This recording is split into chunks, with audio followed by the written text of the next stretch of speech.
Hi, welcome to How to D&D. My name is Fred Wheeler and I'm in my car with my phone again. This time I want to talk about solo monsters or legendary monsters and high-level play.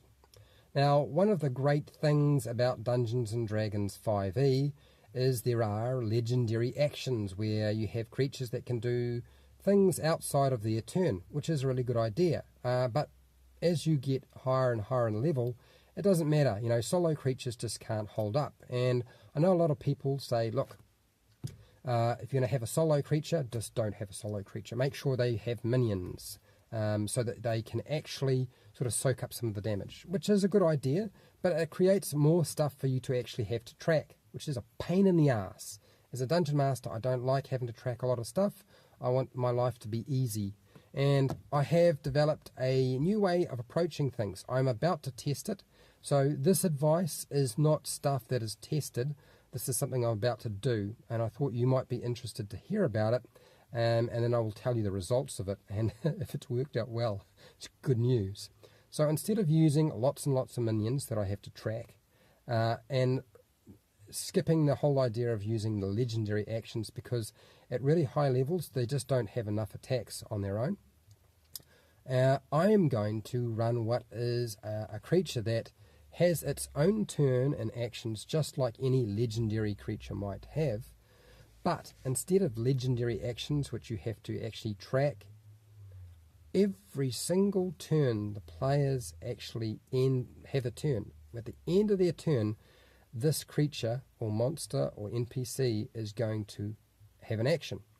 That means that they have just as many actions as the other players. That means if they have anywhere from 2 to 3 or 4 actions or things that they can do, attacks or whatever, during their turn, every time the players have a turn, they get to do something as well. And that just means it's like expanding the concept of the legendary action, but to include and compensate for the fact that you might have a big party, or you might have a party full of really high-level characters. This is what I'm going to test very shortly. I'll let you know what the results are. I'm hoping it'll work out well. I know right now that what I've been doing hasn't been working very well. Solo creatures, legendary creatures, including minions, just too much work, and really it hasn't worked. They just crush everything. They can drop area effect spells and just blast minions to pieces. So the trick is going to be making sure that I have creatures that can dish out, on average, a fairly significant amount of damage at the end of their turn. And that is my solution. Hopefully it'll work. Cross your fingers. I hope it does. Anyway, share, like, and subscribe if you found this video helpful. And make a comment below. Tell me what you do with your solo creatures. Do you use minions? Have you tried something like this already before, where the creature has multiple turns or a turn at the end of the player's turn, basically, like multiple reactions. Until next time, keep rolling those 20s. And I don't have a dice in my car, so I can't roll a 20-sided dice. I'm going to have to bring one with me now, I think.